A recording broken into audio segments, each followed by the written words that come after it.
capítulo 3. Eclesiastés, capítulo 3. Y vamos a leer hasta el versículo 7, la primera parte, que es lo que hemos visto hasta ahora. Eclesiastés, capítulo 3, que dice así: todo tiene su tiempo, y todo lo que se quiere debajo del cielo tiene su hora. Tiempo de nacer y tiempo de morir. Tiempo de plantar y tiempo de arrancar lo plantado. Tiempo de matar y tiempo de curar. Tiempo de destruir y tiempo de edificar. Tiempo de llorar y tiempo de reír. Tiempo de endechar y tiempo de bailar. Tiempo de esparcir piedras y tiempo de juntar piedras. Tiempo de abrazar y tiempo de abstenerse de abrazar. Tiempo de buscar y tiempo de perder. Tiempo de guardar y tiempo de desechar. Tiempo de romper y tiempo de coser. Tiempo de romper y tiempo de coser. Tiempo de callar y tiempo de hablar. Tiempo de callar y tiempo de hablar. Hemos visto en las últimas semanas que estamos hablando sobre Eclesiastés, este capítulo, hemos visto hasta el versículo 7, la primera parte del versículo 7. Tiempo de romper y tiempo de coser. Eso es lo que vimos lo último que vimos la semana pasada. Tiempo de romper y tiempo de coser. Pero Eclesiastés, el Salomón, sigue escribiendo, sigue diciendo, y después de decir tiempo de coser, tiempo de romper y tiempo de coser, dice, y tiempo de callar y tiempo de hablar. Hermanos, tengo que decirte algo muy importante de esta mañana, esta tarde, que hay tiempo para callar y hay tiempo para hablar. Ya termina, ya me puedo ir, ya terminamos el culto. Tiempo para callar y tiempo para hablar. ¿Y sabes una cosa? Hay momentos en nuestra vida, muchos momentos, hay momentos en nuestra vida que es una bendición estar callado. Hay momentos en nuestra vida, en la familia, en casa, en el instituto, en la universidad, en el bloque, en la vivienda, en la iglesia. Hay tiempo para hablar y tiempo para callar. Y muchas veces, hermanos, lo más sabio que podemos hacer es callar. Si tú estás en un sitio y no tienes mucha idea de lo que está pasando, cállate. Cállate. Si estás en un sitio y no tienes muchos argumentos para decir las cosas, cállate. La persona sabia sabe callar. La persona sabia, la persona prudente sabe callar. ¿Sabéis lo que muchas veces nos falla a nosotros para saber callar? Que no sabemos escuchar. Una cosa va relacionada con la otra. No sabemos escuchar. Y si supiéramos escuchar, también sabríamos lo que es callar en su momento. Te recuerdo una cosa que Santiago también lo dice, y que cuando nos vemos, cada vez que nos vemos, lo recordamos perfectamente. Dios nos ha dado 2 oídos y una boca. 2 oídos y una boca. 2 oídos para escuchar y una boca para hablar. Te recuerdo que Santiago nos dice que esta boquita pequeñita que tenemos es un enemigo implacable. Te recuerdo que Santiago nos dice que esta boquita puede hacer muchísimo daño, y de esta boquita se puede salir un fuego que puede quemar la vida de mucha gente, hipotéticamente, emocionalmente, espiritualmente, porque la lengua es un mundo de maldad. Es un mundo de maldad. Si no sabemos controlar la lengua, si no sabemos, podemos calumniar, podemos murmurar, podemos criticar, podemos estar siempre peleándonos, perdiendo el control. Tenemos que aprender a callarnos. Tenemos que aprender a callarnos. Y si tú te callas, te aseguro que todo el mundo te respetará. Te aseguro que todo el mundo te respetará. Y todo el mundo, tú estás en una reunión, estamos todos hablando, tú estás callado, y todo el mundo va a estar esperando cuando tú hables. Porque todo el mundo se sorprende de la persona que está callada. Yo tenía un amigo, en mis tiempos mozos, tenía un amigo que se apellidaba Chester. Perdón, es mentira. Le decíamos Chester porque fumaba Chester. Fumaba Chester, era su tabaco, Chester.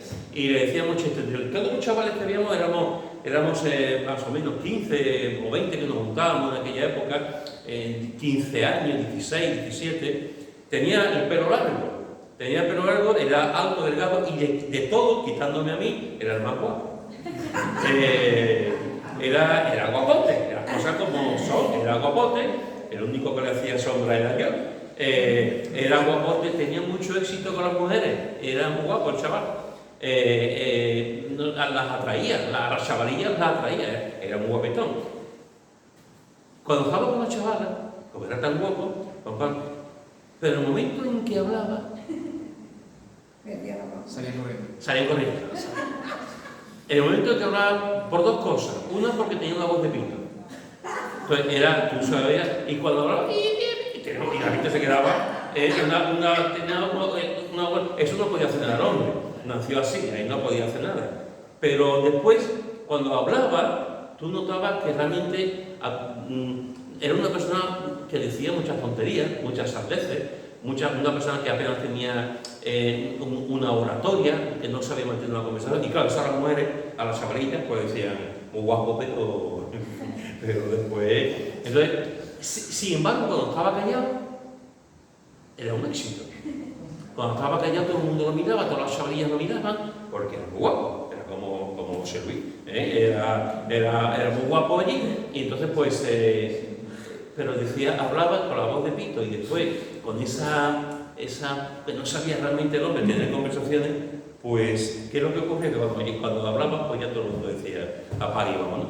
Sin embargo, cuando se hallaba, era el culmen de la sabiduría, todo el mundo estaba así, cuidado, porque a veces, hermano, lo mejor que podemos hacer es callar. Y lo que dice en Proverbios capítulo 17, versículo 28. Proverbios capítulo 17, versículo 28, que dice: aún el necio cuando calla es contado por sabio, el que cierra sus labios es entendido. Aún el necio, cuando calla es contado por sabio, porque como todavía no ha hablado, nadie puede saber que es un necio. En el momento en que habla, sale afuera su necedad. Y todo el mundo sabe lo que hay en el momento que pero mientras que está callado, nadie se da cuenta de nadie. El que cierra sus labios es entendido. El que no abre la boca es entendido. El que sabe callarse es entendido. Hermanos, Salomón nos está diciendo que hay tiempo para callar, y hay tiempo para hablar. Alexander Solzhenitsyn, que algunos de vosotros sabréis quién es. Alexander Solzhenitsyn fue escritor y premio Nobel de Literatura, fue opositor al régimen soviético, estuvo en los Gulag, escribió mucho, pero escribió un libro que por eso es súper conocido, Archipiélago Gulag. Él estuvo prisionero durante mucho tiempo, al final de su vida fue a vivir a Estados Unidos, y eso fue una referencia.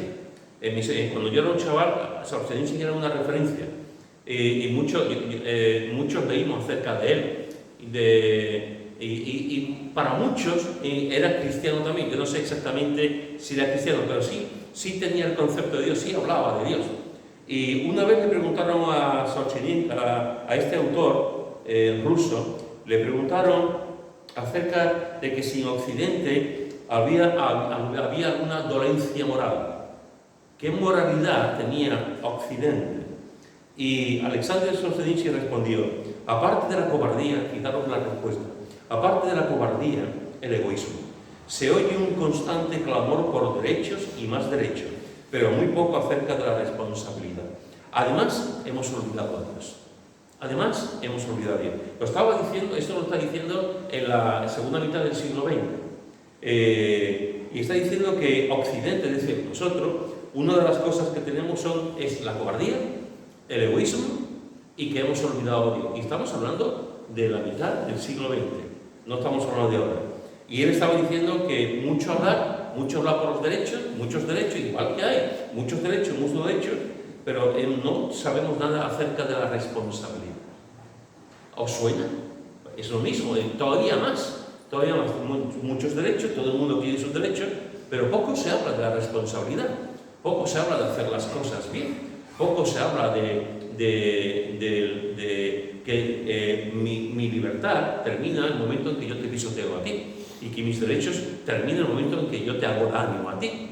Y este hombre decía que Occidente está lleno de cobardía, de miedo y de egoísmo. y ese clamor constante por los derechos y más derechos, aparte de que hemos olvidado a Dios. Hermanos, ahí era un profeta este hombre en un sentido. Estaba hablando, estaba denunciando, estuvo mucho tiempo en la cárcel, como he dicho, en condiciones muy malas, como eran los archipiélagos, los gulag, que eran sitios llenos de cabañas de madera, mucho frío, temperaturas bajo cero, sin ningún tipo de comida, donde a los disidentes las autoridades soviéticas los llevaban, las autoridades rusas los llevaban allí, no los mataban, pero los mandaban allí a aquellos sitios. Hay tiempo para hablar y hay tiempo para callar. Hay tiempo para decir que estamos en un mundo de cobardía, en un mundo de egoísmo, en un mundo donde se olvida a Dios, y hay tiempo también para callar. Tiempo para hablar y tiempo para callar. No podemos callar, hermanos, hoy en día ante las injusticias. No podemos callar ante el terrorismo, no podemos callar ante la pérdida de valores, no podemos callar ante la falta de ética, no podemos callar ante los caudales de pecado que hay continuamente en nuestras vidas, en la vida de la sociedad. Tiempo para callar y tiempo para hablar. Si no sabes muy bien, calla. Y siempre vas a ser sabio. Hay tiempo para callar y cada uno tiene que saber cuándo tiene que callar, y hay tiempo también para hablar. Aquí quiero decir, hermanos, que podemos ir a dos extremos. El primer extremo, hay personas muy calladas, tan calladas que nunca hablan. Tampoco es eso. Hay personas que se llevan todo el tiempo callada. Es la típica persona que su esposo le dice: niño, sigue vivo, porque está todo el tiempo callado. Nunca habla nada, nunca dice nada, ¿no? Hay personas que nunca mencionan nada acerca de ellos, de sus miedos, de sus virtudes, de sus ilusiones, de cómo ha pasado el día, etc. Hay gente que nunca habla. Y eso está malo como personas que están todo el día hablando. Yo he conocido a personas, y seguramente ustedes también, personas que se llevan todo el tiempo hablando, y no son mujeres.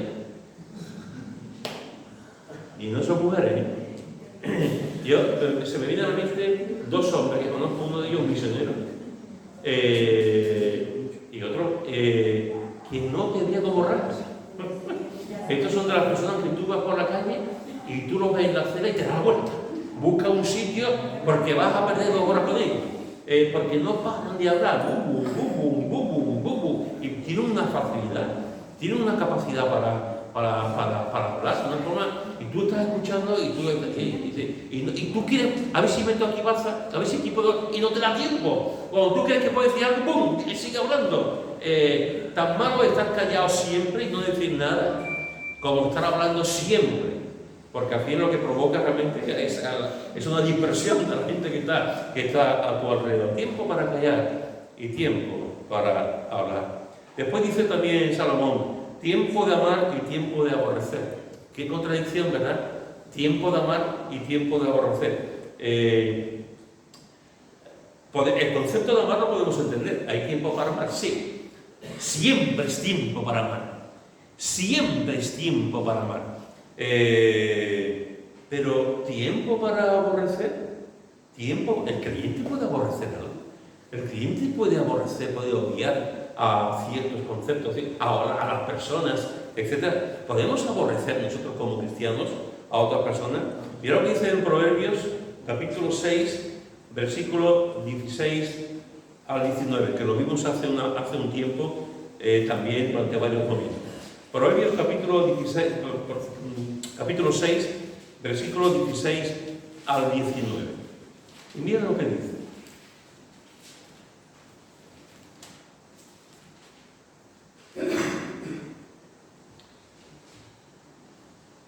(16-19) 6 cosas aborrece Jehová, y aún 7 abominan su alma: los ojos altivos, la lengua mentirosa, las manos derramadoras de sangre inocente, el corazón que maquina pensamientos inicuos, los pies presurosos para correr al mal, el testigo falso que habla mentiras y el que siembra discordia entre hermanos.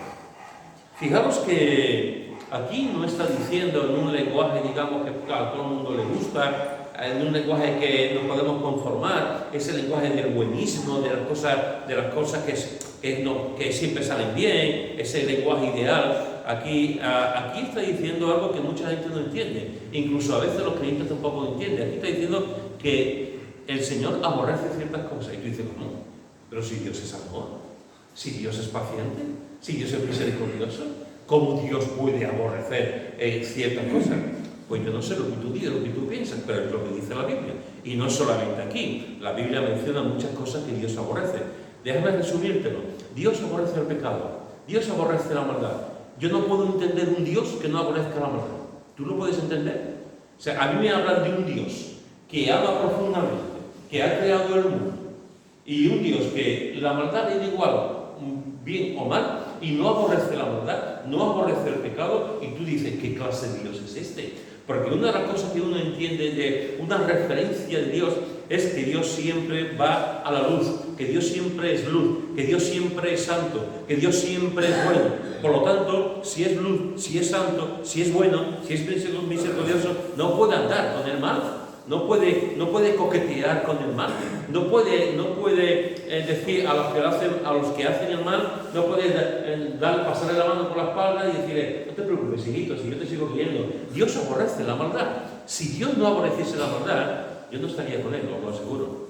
Porque la maldad mata a la gente, la maldad mata a la persona. La maldad es un veneno que tenemos por dentro, que nos infecta a nosotros y que infecta a la gente que tenemos alrededor. Y si tu hijo, el ejemplo que yo pongo muchas veces, si tu hijo está con las drogas y está consumiendo drogas y tú ves que tu hijo está con 20 años, tiene 15 kilos, tú dices, ¿yo cómo voy a amar al que vende droga? ¿Cómo voy a amar? ¿Cómo voy a acariciar? ¿Cómo voy a arreglarle bombones a la persona que está vendiéndole la muerte a mi hijo? ¿Tendré que decirle al que vende la droga, no, vete de aquí, vete lo más lejos posible, porque estás matando a mi hijo?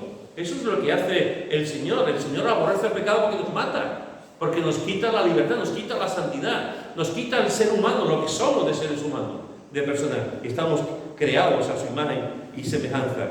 Dios aborrece lo malo, Dios aborrece el pecado.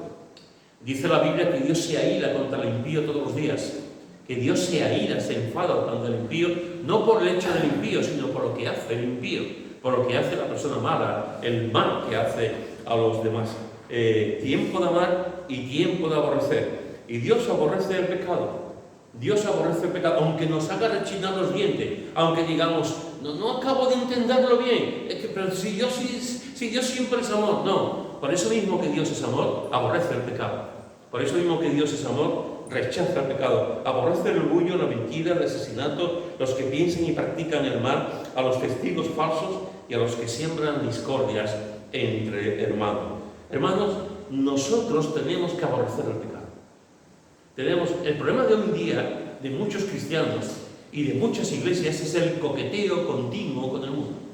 Es el coqueteo continuo con las formas de andar, las formas de actuar, las formas de hacer del mundo. No aborrecemos el pecado. Los cristianos antiguos a lo mejor se pasaban mucho, a lo mejor eran personas que siempre estaban con la ley, con esto, con lo otro, pero había un concepto de santidad, había un concepto de pecado, había un concepto de lo que estaba bien y de lo que estaba mal. Hoy en día ha desaparecido.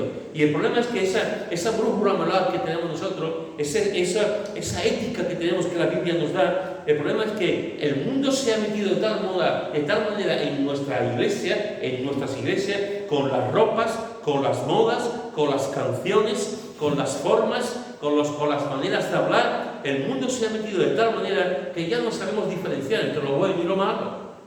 No sabemos diferenciar entre lo justo y lo injusto, entre lo correcto y lo incorrecto. En mis oraciones, cuando yo oro en mis oraciones por mi nieta, por Emma, una de las cosas que le digo al Señor todos los días, Señor, ayúdale a saber diferenciar entre lo bueno y lo malo. Entre lo bueno y lo malo, entre lo correcto y lo incorrecto. Porque todo hoy en día todo es bueno, nada es malo, y eso se ve en el mundo. Tenemos formas de actuar, tenemos formas de vestir, tenemos maneras que diferencia entre nosotros y el mundo. Cuando yo me convertí, para mí, cuando yo entré en la iglesia, ese jueves, un culto de oración, no lo olvidaré en mi vida, en Baltasar Racián, cuando yo entré en la iglesia en un culto de oración, Yo me quedé muy sorprendido porque jamás en mi vida había visto a la gente ahí, nunca había visto a la gente con los ojos cerrados orar. Como he dicho muchas veces, yo me harté de reír aquel día, no lo había contado otra vez, pero una de las cosas que a mí me sorprendió aquel primer día que yo entré en la iglesia fue que era completamente diferente a lo que yo conocía. Completamente diferente a lo que yo conocía en el mundo. Hoy en día queremos que la iglesia sea igual que el mundo. Queremos tener las mismas cosas del mundo, las mismas actitudes, porque queremos que la iglesia se llene. Cuando realmente lo que a mí me cautivó de la iglesia fue que era completamente diferente a lo que yo conocía. Completamente diferente a la forma de actuar de las amistades, a la maldad que había en el mundo, a las cosas a esa podedumbre que tenía en mi interior y que tenía la gente. Lo que a mí me sorprendió fue la cara, los ojos, la diferencia. Y hoy no vemos la diferencia de la iglesia. Lo que queremos es que sea igual que el mundo para atraer a la gente. Y buscamos marketing, buscamos sirenas, buscamos publicidad, hacemos las cosas, música del mundo, ropaje del mundo, literatura del mundo, filosofías del mundo. Estamos copiando al mundo para que la gente se convierta. Y nunca la gente se convertirá copiando el mundo. Porque el Evangelio es diferente. Lo que cambia el mundo es el Evangelio. Es Cristo realmente quien cambia a las personas. Y la iglesia hoy en día, afortunadamente nosotros no, pero muchas iglesias lo que están vendiendo hoy día es un programa lleno de actividades sin predicar el Evangelio para que la gente venga. Para que la gente venga. Y hay cosas, hermanos, que no podemos hacer. Hay cosas que no nos podemos permitir el lujo de hacerlo, porque nos convertimos como el mundo y hacemos las cosas como el mundo. El otro día en el estudio bíblico del miércoles en Utrera estaba comentando un caso que a mí me ocurrió. Hace años me invitaron a Madrid a un encuentro de líderes de alabanza. Entonces había 200 y pico de jóvenes de líderes de alabanza de toda España. Era una especie de un hotel a las afueras de Madrid. Y estuve viernes, sábado y domingo. Tenía 2 predicaciones por día. Y me invitaron el tema era sobre el liderazgo de los líderes de alabanza. Bien, alguna vez he comentado que uno de los días pregunté, estamos hablando de líderes de alabanza, si tenéis frío se puede apagar, pues que alguien se levante, que estoy viendo que tenéis témpanos en la narilla. Gracias, Roti. Estaba comentando que un día en aquel retiro yo les dije, ¿cuántos de aquí leéis la Biblia y oráis todos los días? 200 y pico de jóvenes. Y los que levantaron la mano de que leían la Biblia y oraban, líderes de alabanza, eran aproximadamente 25. 25. Y yo me quedé perplejo. Menos mal que fueron sinceros, pero me quedé perplejo. O sea, de 200 y pico líderes de alabanza que no leían la Biblia ni oraban. Y después viene el domingo y se ponen aquí a adorar, a dirigir las canciones, a buscar las canciones y a hacer que el pueblo de Dios alabase al Señor. ¿Eso qué es lo que es? Eso es el mundo. Eso es el mundo llevado a la iglesia. Porque pensamos que la técnica, la voz, la música es suficiente para tener un ritmo de adoración y para llevar al pueblo de Dios a la adoración. Y no, estamos hablando de cosas espirituales. Estamos hablando del espíritu, estamos hablando de la adoración a Dios. No estamos hablando de un concierto. Para hacer un concierto de música no hace falta leer ni orar. Pero en un grupo cristiano, una iglesia cristiana para adorar, por supuesto que hace falta santidad.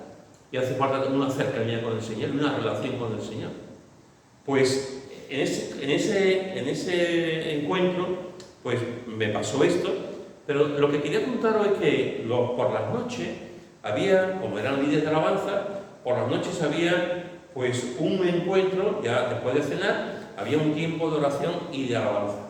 Entonces estaban allí los chavales, los jóvenes, el director del campamento, un servidor, estábamos allí y era un tiempo de adoración y de alabanza las 3 noches. Bueno, la noche del domingo no, porque terminamos después de comer.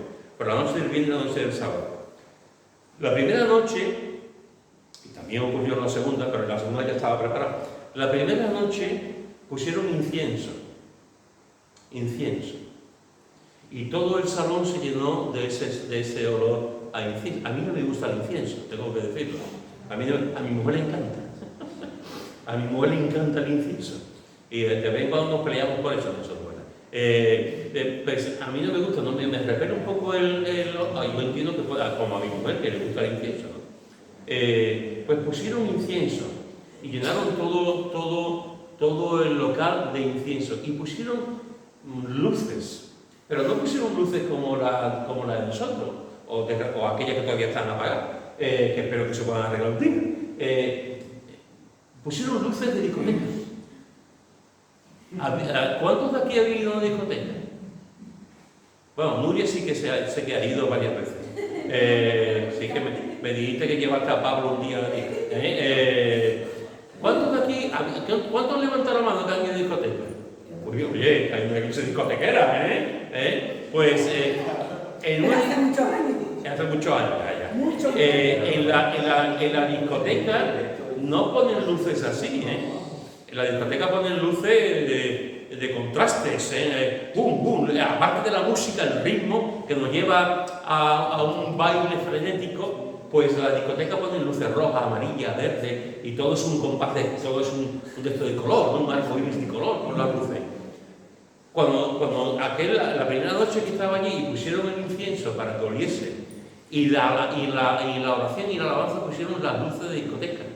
Chum, chum, chum, chum, chum. Y yo estaba diciendo, pero esto es adoración, y estaban allí, pensaban que ellos, pero eso, en realidad, y sabéis una cosa, aquí tenemos un enfermero, las luces provocan problemas a las personas. Las personas que pierden el control y se caen. Epilepsia no pueden. Lo primero que le dicen, cuidado con las luces fuertes. Cuidado con las luces, porque tienen problemas como si fuese un circuito, un cortocircuito en su mente. Hay mucha gente que tiene problemas así. Hay muchas series de televisión que ponen cuidado, problemas de luminiscencia, algo ponen así en cuanto a las luces de color. ¿Por qué? Porque puede provocar daños, dolor de cabeza, dolor en los ojos, etc., ¿no? Pues aquel día, aquellos fines de semana, cuando yo estaba viendo la gente allí, los chavales allí adorando, cantando, pero con las luces, música, ¡pum! Y después el incienso. Y yo estaba diciendo, ¿estamos haciendo lo del mundo? Aquí, en vez de decir, vamos a la discoteca, ahora estábamos hablando de la oración, pero en realidad estábamos copiando el modelo de la calle, el modelo de la gente. Para que después los jóvenes llegaran a esas iglesias, a sus iglesias, e implantaran ese modelo también para atraer a otros jóvenes. Cuando realmente el Evangelio, lo que impacta del Evangelio es que es diferente a todo. Es diferente a todo. Por lo tanto, hermanos y hermanas, tenemos que hacer las cosas con santidad. Tenemos que hacer las cosas como el Señor nos dice en su palabra. Y lo que hay que aborrecer, se aborrece. El pecado se aborrece. La mentira se aborrece. Los testigos falsos se aborrecen. El asesinato se aborrece, etcétera, etcétera, etcétera. Hay tiempo de aborrecer y tiempo de amar. Y tiempo de amar. Por cierto, déjame decirte que el tiempo de amar es siempre. Es siempre. Siempre hay tiempo de amar. Dice el apóstol Pablo en 1 Corintios capítulo 13 que el amor nunca deja de ser. El amor nunca deja de ser. Te lo repito, el amor nunca deja de ser. Hoy estaba ahí atrás y he sido testigo de una cosa maravillosa, una cosa preciosa. Estábamos de pie, adorando al Señor, y de pronto, no sé si voy a meter la pata de decir esto, pero espero que no. De pronto, don Fernando y doña María Carmen se abrazan. Ahí los dos de pie. Están abrazados. Es la primera vez que lo he visto abrazados. Seguramente se abrazarán todos los días, pero yo la primera vez que lo he visto, los dos abrazados. Un ratito, un momentito. Ella le puso la mano y él le puso la mano. Y yo estaba allí, y estaba viendo, y digo, y pensé, qué bonito. Y estaba ahí, qué bonito que los dos están abrazados. Se sueltan los dos y Fernando coge la mano de su esposa y le plantó un besazo. Le plantó un beso. Y yo estaba ahí mirando, estaba concentrado en la alabanza, pero estaba pensando, qué bonito, porque el amor nunca deja de ser. El amor tiene sus etapas, como todo, tiene sus momentos, pero el amor realmente, nunca, que hablamos del amor humano entre un matrimonio, pero hay muchas clases de amor. El amor realmente, cuando el amor a la gente, el amor a tus hermanos, el amor a tu familia, el amor a tu cónyuge, el amor a tus hijos, el amor a la iglesia, el amor, sobre todo, el amor al Señor, el amor nunca deja de ser. Hay tiempo de amar siempre, y el amor nunca deja. Mirad lo que dice en Juan, capítulo 15, versículo 12. Juan, capítulo 15, versículo 12, dice: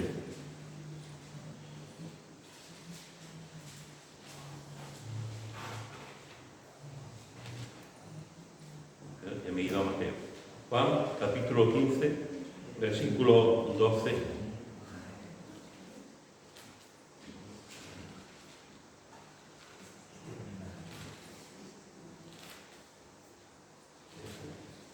Dice así: este es mi mandamiento, que os améis unos a otros, como yo os he amado. Este es mi mandamiento, que os améis unos a otros, como yo os he amado. Y el versículo 17 repite la misma idea. Esto os mando, que os améis unos a otros. Esto os mando, que os améis unos a otros. Si hay tiempo de aborrecer y hay tiempo de amar. Es un mandato del Señor. Tiempo de amarnos los unos a los otros, como Él nos amaba. No hay ningún amor como el de Jesús. No hay un amor más magnánimo, más espléndido, más fuerte, más atrayente que el amor de Él. No lo hay. El amor de Jesús es impresionante. Pues Él está diciendo que una de las cosas que tiene, y ora también, para que el pueblo de Dios, para que sus hijos realmente puedan amar y puedan amarse los unos a los otros. En Primera de Juan, en el capítulo 2, dice así. Primera de Juan, capítulo 2, versículo 10 y 11, por si nos queda alguna duda, dice esto Juan, capítulo 2 de Primera de Juan, versículo 10 y 11. Dice: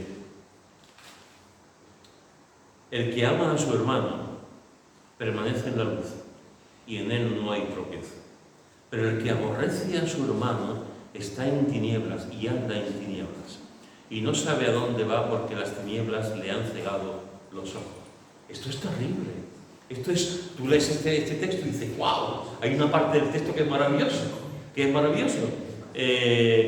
El que ama a su hermano permanece en la luz y en él no hay tropiezo. Y dice, ¡bien! El que ama a su hermano está ahí, ¿no? Y no hay tropiezo en él. Pero después está la otra parte. Pero el que aborrece a su hermano está en tiniebla y anda en tiniebla y no sabe a dónde va. Entonces dice, la Biblia nos dice que el amor los unos a los otros, el amor permanece. El que ama a su hermano permanece en la luz y no hay tropiezo, pero se puede aborrecer también. Podemos aborrecer al hermano. Hay momentos, hermanos, que podemos odiar a otros. Y podemos odiar a otras personas. Y Juan está diciendo, cuidado, porque podemos andar en tinieblas si estamos aborreciendo a otras personas en vez de amarlos. En el capítulo 3, versículo 18, en un texto que también es súper importante, capítulo 3, versículo 18, dice: hijitos míos, no amemos de palabra ni de lengua, sino de hecho y en verdad. No amemos de palabra ni de lengua, sino de hecho y en verdad. La mayoría de las veces, hermanos, no nosotros, no vosotros, pero la mayoría de las veces nos quedamos solamente con la primera parte del versículo. Amamos de palabra y de lengua. amamos de palabra y de lengua. Cuando realmente lo importante es que amemos de hecho y en verdad. Que amemos de hecho y en verdad. Hay gente que nos hacen daño, hay gente que nos van a molestar. Hay creyentes que no merecen que se amen. Sí. Pero la Biblia nos dice que tenemos que amar a los hermanos y que no podemos darnos el lujo de aborrecer a los hermanos. Por lo tanto, fijaros que la Biblia nos dice que hay tiempo de callar y tiempo de hablar. Nos dice que hay tiempo de amar y tiempo de aborrecer. Y nos dice que hay tiempo de guerra y tiempo de paz. Tiempo de guerra y tiempo de paz. La guerra, hermano, qué fácil es, ¿verdad? Hace años, yo no sé, vosotros que tenéis buena memoria, hace años teníamos un ministro de Defensa que después fue embajador en Londres y fue presidente del Parlamento en España, que declaró la guerra por la isla de Perejil. No sé si recordáis la isla de Perejil, que está enfrente de Marruecos, que una isla de Perejil esto no tiene nada. Hubo tambores de guerra con Marruecos por la isla de Perejil, que lo único que hay son cabras y hierbas, no hay otra cosa. No tenemos allí absolutamente, no tenemos nada allí. Pues los países se meten y tenemos aquí, tenemos a Rusia, tenemos a Croacia, tenemos a Israel, tenemos a Gaza y tenemos tanto el frente abierto de países que están peleando los unos contra los otros. Qué fácil es pelearse, qué fácil es tener tiempo de guerra y qué fácil es pelearse entre nosotros también, entre los hombres.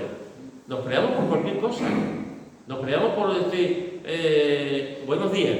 Y buenos días, se acaba a ti, y ya, ¡pum! Y ya te cambia el día, ¿no?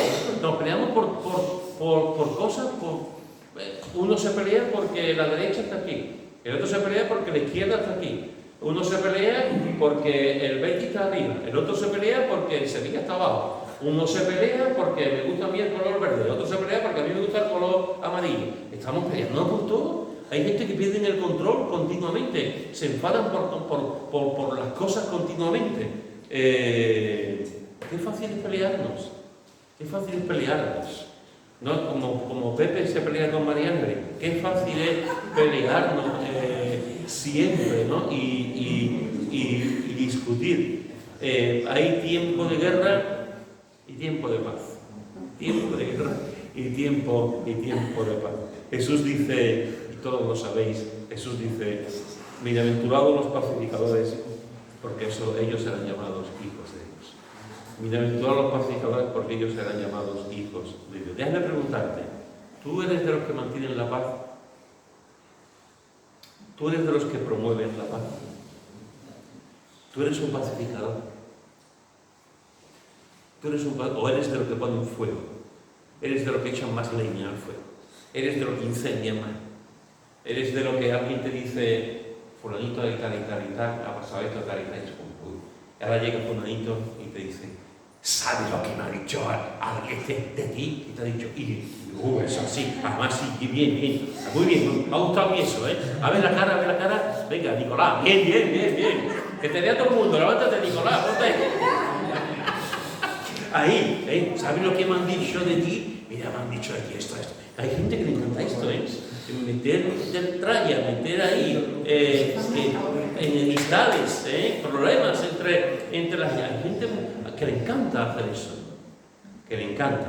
El creyente no está llamado a eso, el creyente no está llamado a meter fuego, el creyente no está llamado a meter problemas, el creyente no está llamado a meter entre hermanos disputas, no, entre personas. El creyente está llamado a la paz y a ser pacificador con los demás.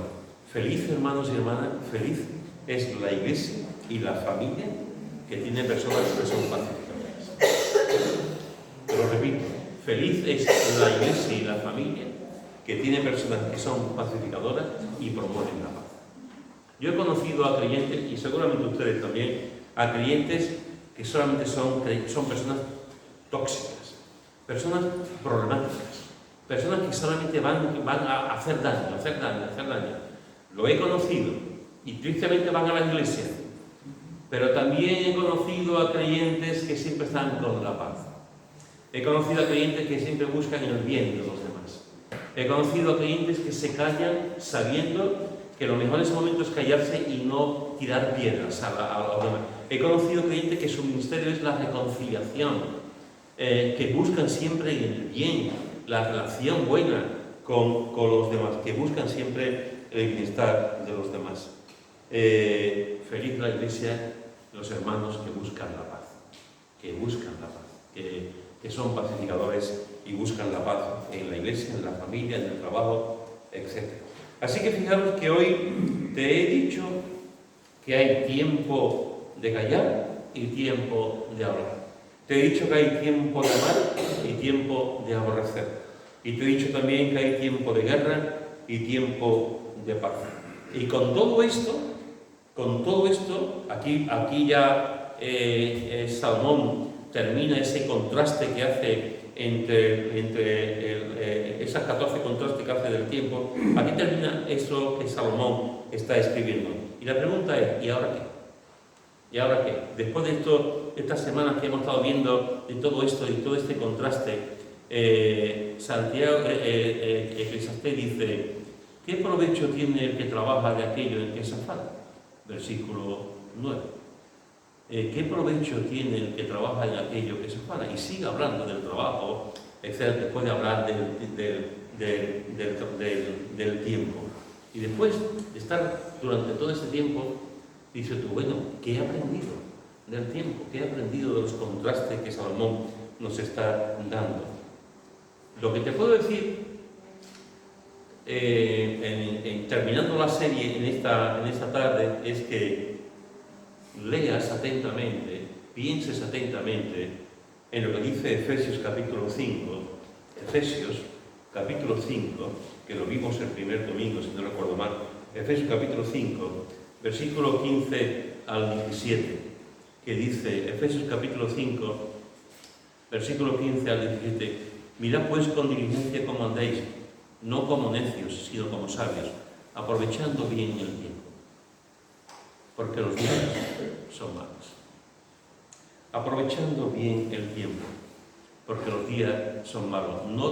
Por tanto, no seáis insensatos, sino entendidos de cuál sea la voluntad del Señor. Después de ver todo esto, de esta lista del tiempo, aprovecha el tiempo. Aprovecha el tiempo. Como dije el primer domingo, todos tenemos el mismo tiempo. Unos lo aprovechan y otros lo desparraman miserablemente cada día. ¿Qué estás haciendo con el tiempo que Dios te da? ¿Qué estás haciendo con el tiempo que Dios te da?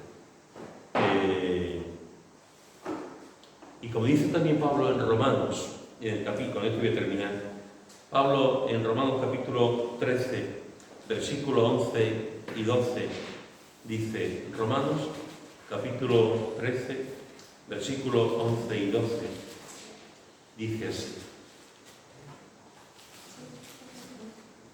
Romanos 13, 11 y 12. Dice, y esto conociendo el tiempo, que ya es hora de levantarnos del sueño, porque ahora está más cerca de nosotros nuestra salvación cuando creímos. La noche está avanzada y se acerca el día. Desechemos pues las obras de las tinieblas y vistámonos de armas de luz. Levantémonos del sueño. Ya es hora, ya es tiempo de levantarnos del sueño. Despiértate de una vez por todas. Despiértate espiritualmente de una vez por todas. Deja de mirarte al ombligo y trabaja para el Señor. Trabaja y servir al Señor para siempre. Es tiempo de despertarnos espiritualmente y de buscar al Señor. Es tiempo de búsqueda. Tiempo de búsqueda. Tiempo de búsqueda del Señor. Hermanos, después de todo esto, después de toda esta lista, aprovecha el tiempo y despiértate ya, porque los tiempos son malos, el Señor viene y tenemos que trabajar en su obra. Dale prioridad a las cosas que son importantes: tu familia, tiempo, tus hijos, tu cónyuge, tus padres, la gente que te quiere, tu compromiso con el Señor. Aprovecha el tiempo aprovechen el tiempo para el Señor y que Dios nos dé la sabiduría para hacer las cosas, para disfrutar el tiempo, para trabajar y para hacer las cosas que tenemos que hacer. Porque llegará un momento, hermanos, llegará un momento en que no tendremos tiempo. Llegará un momento en que no tendremos y no podremos nosotros controlar el tiempo. Alguien nos lo va a controlar a nosotros. Llegará un momento en que ahora somos independientes, salimos a la calle, vamos al supermercado, vamos a la playa, compramos, hacemos el café, somos independientes. Pero llegará un momento en que no lo seremos y no tendremos tiempo. Y alguien nos hará el café. Y alguien irá al supermercado a comprar por nosotros. Y alguien nos llevará a la calle a dar un paseo porque ya no podemos hacerlo. Aprovecha el tiempo. Disfruta del tiempo. Dile a Dios que te llegue, seas un buen mayordomo del tiempo. Y vive para el Dios del tiempo. Y un día, tú y yo estaremos en el cielo, estaremos con el Señor, y ahí el tiempo ya no existirá. El tiempo ya no existirá, ya no habrá tiempo que medir. Salomón ya no estará predicando sobre el tiempo, no dirá nada del tiempo. Estaremos en el tiempo, un tiempo eterno. ¿Cómo se habla del tiempo eterno? ¿Cómo hablamos de ese tiempo? No podemos hablar porque no cabe en nuestra mente, pero llegará un momento que estaremos en el cielo por toda la eternidad y el tiempo estará a nuestra disposición, siempre. Ahora nosotros tomamos disposición del tiempo, pero llegará un momento en que el tiempo no tendrá ningún control sobre nuestra vida. Disfruta del tiempo que Dios te da, aprovecha el tiempo que Dios te da y despertémonos del sueño si alguno está dormido, porque es tiempo de velar y tiempo de trabajar a la obra de Dios. Amén. Amén. Si alguno quiere orar.